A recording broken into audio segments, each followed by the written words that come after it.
warahmatullahi wabarakatuh. Perkenalkan, saya Nur Hidayah SPD. Hari ini saya akan melakukan wawancara bersama dengan Kepala Sekolah, Ibu Sunarti SPD. Selamat siang, Bu. Siang, Bu. Dari UPT SDN 129 Pindrang. Jadi hari ini saya akan melakukan wawancara mengenai tugas demonstrasi kontekstual modul 3.1, yaitu pengambilan keputusan berdasarkan nilai-nilai kebajikan. Baik, Assalamualaikum warahmatullahi wabarakatuh, Ibu. Waalaikumsalam warahmatullahi wabarakatuh. Bagaimana kabarnya hari ini? Alhamdulillah baik, Bu. Alhamdulillah. Ibu sendiri? Alhamdulillah sehat, Bu. Nah, jadi begini, Bu, kebetulan saya punya tugas wawancara mengenai modul 3.1, yaitu pengambilan keputusan berdasarkan nilai-nilai kebajikan. Jadi saya diberi tugas untuk mewawancarai beberapa kepala sekolah, jadi salah satunya dengan Ibu. Boleh saya mengajukan beberapa pertanyaan, Ibu? Boleh, Bu, silahkan. Jika ada yang bisa saya bantu, saya akan bantu. Baik, sekali lagi terima kasih ya, Bu, untuk kesediaannya wawancara hari ini. Begini, Bu, selama ini bagaimana Ibu dapat mengidentifikasi kasus-kasus yang merupakan dilema etika atau bujukan moral? Bagaimana cara Ibu membedakan itu? Begini, Bu, jadi selama ini saya melihat dari sudut pandang moral dan hukum. Jadi apabila kasus tersebut melanggar hukum, maka sudah tentu ini benar lawan salah, dan ini termasuk bujukan moral. Sedangkan jika masih bisa dikatakan benar lawan benar, maka masalah tersebut dia masuk di dilema etika, seperti itu, Bu. Oh, baik. Jadi selama ini bagaimana Ibu menjalankan pengambilan keputusan di sekolah Ibu, terutama untuk kasus-kasus di mana keduanya memiliki dua kepentingan yang sama-sama benar dan sama-sama mengandung nilai kebajikan? Bu, jadi selama ini saya melakukan identifikasi kasus dari berbagai sudut pandang. Kemudian saya menimbang secara matang mana yang paling benar dan membuat keputusan tersebut menguntungkan banyak orang. Dengan kata lain, tidak ada yang dirugikan dari keputusan yang saya ambil nantinya. Seperti itu, Bu. Nah, jadi langkah-langkah atau prosedur apa saja yang biasa Ibu lakukan selama ini? Jadi selama ini di sekolah saya, langkah-langkah yang biasa saya lakukan, yang pertama yaitu saya harus mencari tahu terlebih dahulu penyebab dari permasalahan tersebut. Kemudian setelah itu saya akan menentukan siapa yang terlibat di dalamnya. Kemudian menanyakan kepada orang-orang terdekat yang ada di sekitar sekolah. Kemudian berdiskusi dengan warga sekolah terkait permasalahan ini dan terkait pengambilan keputusan di sini. Kemudian menimbang lagi dari berbagai sudut pandang sebelum memutuskan atau mengambil solusi. Seperti itu. Oh iya, jadi bagus sekali ya, Bu, jawabannya, bahwa jika ada masalah harusnya terlebih dahulu kita mengetahui bagaimana sebenarnya penyebabnya, kemudian mencari tahu dan mengambil solusi dengan cara diskusi dengan rekan sejawat di sekolah ya. Iya. Jadi hal-hal apa saja yang selama ini Ibu anggap efektif dalam pengambilan keputusan pada kasus-kasus dilema etika, Bu? Menurut saya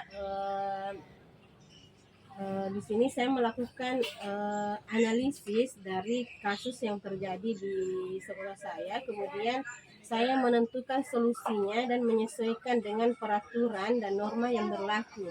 Kemudian di sini saya lebih mengedepankan kepentingan umum, di mana solusi yang saya ambil di sini akan bermanfaat bagi banyak orang dan baik dan lebih ke jangka panjangnya. Baik. Jadi kita harus lebih berpikir untuk kebaikan banyak orang dan jangka panjang ke depannya ya, Bu. Nah, hal-hal apa saja yang selama ini merupakan tantangan Ibu dalam pengambilan keputusan pada kasus-kasus dilema etika menurut Ibu?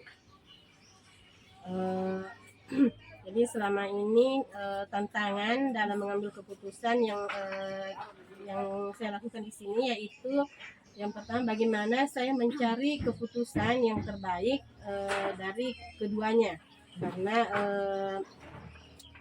dari masalah ini sama-sama benar ya, dari kasus yang terjadi di sini permasalahannya keduanya sama-sama benar, sehingga dalam mengambil keputusan harus menguntungkan kedua belah pihak, artinya tidak merugikan salah satu pihak.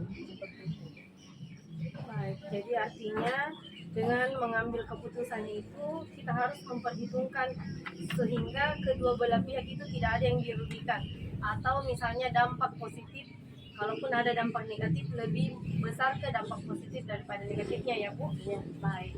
Nah, tapi Bu, apakah Ibu memiliki sebuah jadwal tertentu misalnya dalam menyelesaikan masalah dilema etika?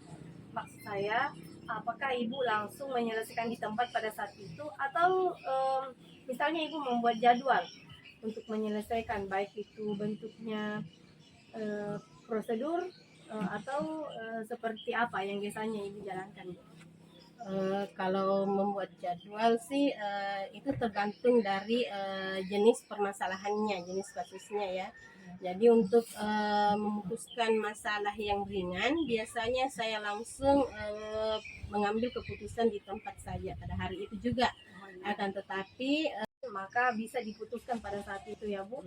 Akan tetapi jika masalahnya berat, maka perlu diskusi seperti yang Ibu katakan tadi di awal tadi, untuk melibatkan semua warga sekolah ya. Baik.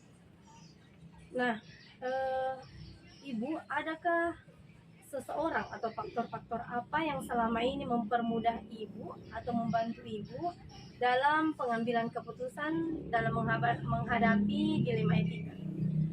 kalau jadi dalam menghadapi kasus dilema etika ini, saya selalu mengajak warga sekolah atau seluruh stakeholder yang ada di sekolah atau orang-orang yang mempunyai kedekatan personal dengan orang yang mengalami permasalahan tersebut, sehingga banyak membantu dalam mencari alternatif atau solusi dari permasalahan ini. Jadi kita melakukan diskusi ya, seperti itu Bu. Baik. Jadi intinya segala sesuatu itu diselesaikan secara kekeluargaan, diskusi dengan pihak-pihak terkait. Nah, maaf Ibu ya, ini pertanyaan terakhir ya untuk diskusi kita hari ini. Dari semua yang telah Ibu sampaikan, menurut Ibu pembelajaran apa yang bisa Ibu petik dari pengalaman Ibu mengambil keputusan dalam dilema etika? Jadi pembelajaran yang dapat saya ambil di sini dari pengalaman mengambil keputusan dilema etika, yaitu saya menjadi orang yang lebih bijaksana lagi dalam menganalisis sebuah permasalahan untuk dijadikan pertimbangan dalam menentukan solusi yang tepat dan yang paling terbaik, seperti itu. Baik Ibu, saya kira wawancara kita hari ini cukup menarik. Terima kasih banyak atas waktunya Ibu ya. Semoga apa yang kita laksanakan hari ini bernilai ibadah dan mendapat berkah oleh Allah Subhanahu wa taala. Jadi terima kasih Bu. Assalamualaikum warahmatullahi wabarakatuh. Sama-sama Bu. Waalaikumsalam warahmatullahi wabarakatuh.